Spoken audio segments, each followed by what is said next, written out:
सुप्रभात विद्यार्थियों, आज के दृश्य कौशल यानी वीडियो में हम आपके साथ अनौपचारिक पत्र लेखन संबंधी चर्चा करेंगे। हालांकि मैंने आपको इससे संबंधित पहले भी पत्र लेखन के बारे में जानकारी दी थी कि पत्र लेखन है क्या। पत्र लेखन एक ऐसी विधा है जो लेखक और पाठक के बीच में आत्मीय संबंध उत्पन्न करने में सक्षम होता है। ठीक है, आज मैं इसके बारे में जानकारी देते हुए आपको एक उदाहरण भी दूंगी जिसके द्वारा आपको पत्र लेखन की विधा के बारे में ज्ञान होगा। पत्र एक दूसरे तक संदेश पहुंचाने का माध्यम है। इसके द्वारा घर परिवार के समाचार, अपने मन के भाव और विचार आदि प्रकट किए जाते हैं। मित्रों, संबंधियों, संपादकों, सरकारी कर्मचारियों आदि को पत्र लिखे जाते हैं। पत्र लिखना एक कला है। इनके द्वारा व्यक्ति के ज्ञान और व्यक्तित्व का भी पता चलता है। हालांकि पत्र लेखन दो प्रकार के होते हैं बच्चों, औपचारिक पत्र और अनौपचारिक पत्र। लेकिन हमारे पाठ्यक्रम के अनुसार हम आज अनौपचारिक पत्र लेखन संबंधी पुनरावृत्ति कर रहे हैं।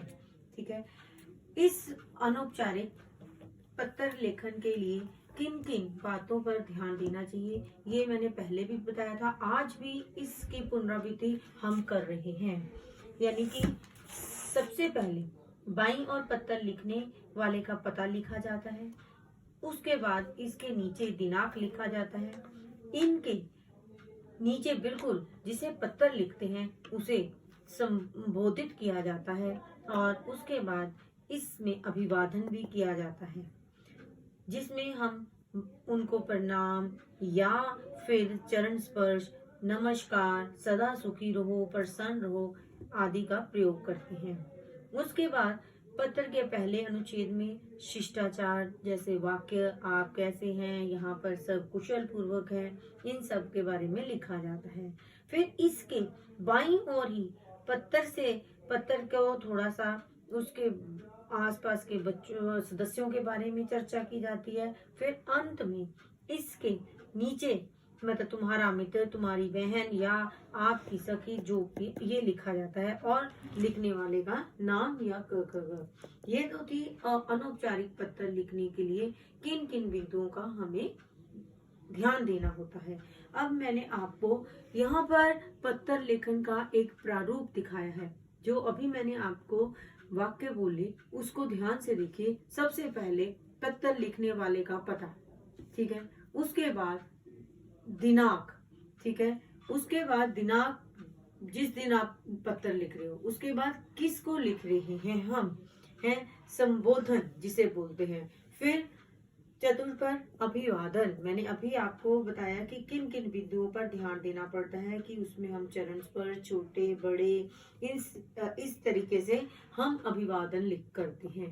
फिर पत्र लिखने का कारण, क्या रीजन है जिसके कारण हम पत्र लिख रहे हैं।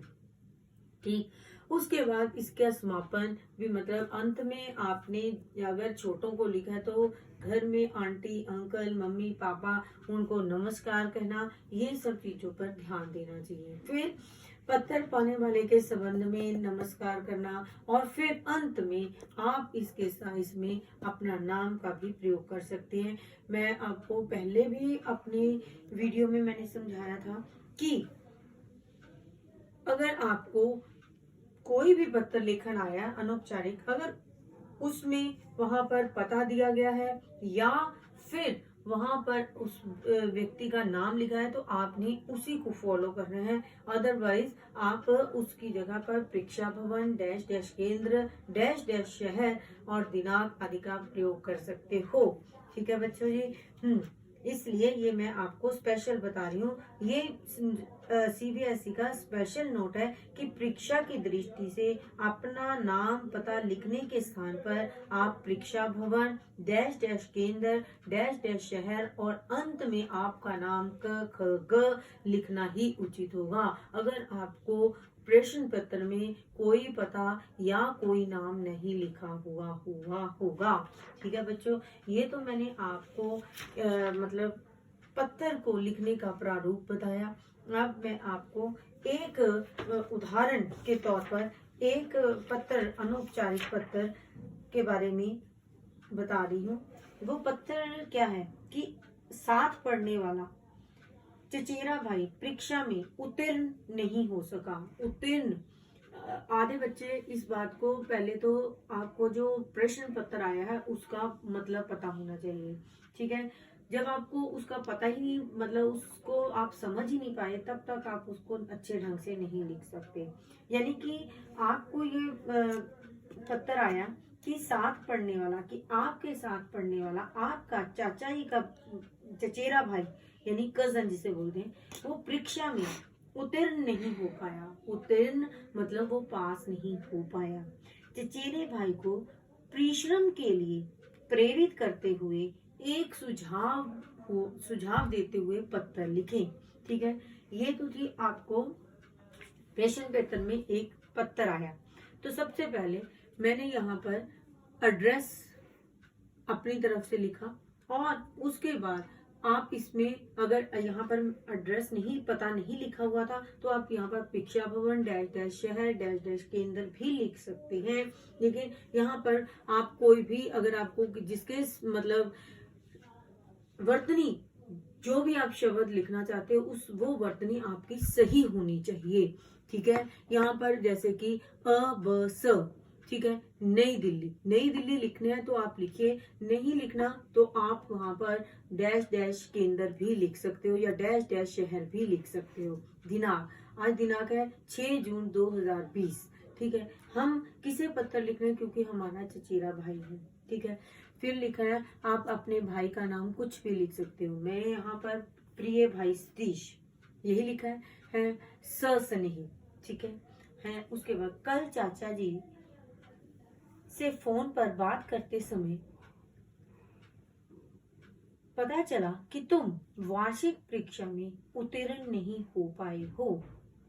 चाचा जी तुम्हारे परीक्षा परिणाम से तो दुखी थे ही, इस बात से ज्यादा परेशान थे कि गलत संगत में पड़कर तुमने अपना ध्यान पढ़ाई लिखाई से बिल्कुल हटा लिया है, ठीक है। बेटा जी, जब तक आपको उसके बारे में पता नहीं होगा, तब तक आप पत्र लेखन जो है, जो पत्र के लिखने की विधा है, उसे अच्छी तरह से नहीं अपना पाओगे। इसलिए बच्चों, ध्यान देने की बात है कि आपने पत्र को कैसे आरंभ करना है। कि कल चाचा जी से फोन पर बात करते समय मुझे यह पता चला कि तुम वार्षिक एनुअल जो एग्जाम होते हैं उसमें उत्तीर्ण यानी पास नहीं हो पाए। चाचा जी तुम्हारे परीक्षा परिणाम से तो दुखी थे ही, इससे भी अधिक परेशान थे कि गलत संगत में पड़कर, यानी गलत संगत यानी तुम्हारी दोस्ती जो है वो गलत लोगों के साथ, गलत बच्चों के साथ में पढ़कर तुमने अपना ध्यान पढ़ाई लिखाई से बिल्कुल हटा लिया है। चाचा जी की बातें सुनकर मुझे बहुत दुख हुआ, ठीक है बेटा जी। सतीश, मैं तुम्हें उन दिनों की याद दिलाना चाहता हूँ जब कुछ साल पहले तुम हमारे साथ रहते थे। उन दिनों मेहनत करने के लिए तुम मुझे मतलब समझाते थे। तुम कानपुर पहुंचकर कैसे बदल गए, मैं समझ नहीं पा रहा। भाई, जो भी हो, तुम्हें अपने को बदलना ही होगा। जिस तरह के लड़कों से तुम्हारी दोस्ती हो गई है, उन्हें छोड़ना ही पड़ेगा। तुम अपने घर के सबसे बड़े बच्चे हो। तुम्हें तो अपने छोटे भाई बहनों के लिए एक आदर्श प्रस्तुत करना है, जिससे वे सब सन्मार्ग पर चलने के लिए प्रेरित हों। अपनी इस तरह के वाक्यों का प्रयोग पत्र लेखन विधा में करना है बेटा जी। फिर आपने इस पत्र का अंत कैसे करना है, ये देखिए। मुझे विश्वास है कि तुम मेरी सलाह पर अवश्य ध्यान दोगे और अपनी इच्छा शक्ति को पुनः जागृत करोगे। यानी कि जो मन से, मतलब ये भावना जो तुम मुझे समझाते थे कि हम मेहनत करो, ठीक है। तुम हमेशा दूसरों को भी प्रेरित करते थे कि जितनी मेहनत करेंगे उतना ही फल हमें मिलेगा। तो आज मैं तुमसे यही चाहता हूँ कि तुम अपनी सलाह पर ध्यान दो और अपनी इच्छा शक्ति को पुनः जगाओ और गलत संगत से निकलकर मेहनत के मार्ग यानी परिश्रम के मार्ग को अपनाओगे। मुझसे किसी भी प्रकार की मदद की जरूरत हो तो फोन पर बात कर सकते हो। ठीक है, आपने इस तरीके से अपने पत्र लेखन का समापन करना है। फिर आदरणीय चाचा जी और चाची जी को सादर चरण स्पर्श। अब देखिए, मैंने यहाँ पर चरण स्पर्श यानी कि मतलब आप छोटे यानी कि तो हमारे जो बड़े हैं हम उनके चरणों को स्पर्श करते हैं, तो इसलिए ताकि वो हमें आशीर्वाद दें। तुम्हारा भाई, अब यहाँ पर कोई ऊपर नाम नहीं था, इस पत्र लेखन में कहीं नाम का जिक्र नहीं किया गया था, तो यहाँ पर आप अपना नाम लिखने की बजाय यहाँ पर मैंने लिखा क ख ग।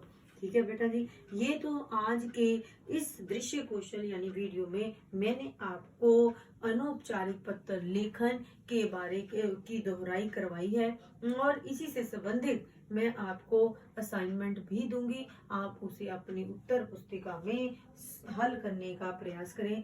इससे आपके शब्दों के लेखन के प्रति प्रतिभा का विकास होगा। आज बच्चों, आपको पता है कि 5 जून को जो है पर्यावरण दिवस होता है। पेड़ पौधे हैं धरती के आभूषण, ना करो तुम इसका दूषण।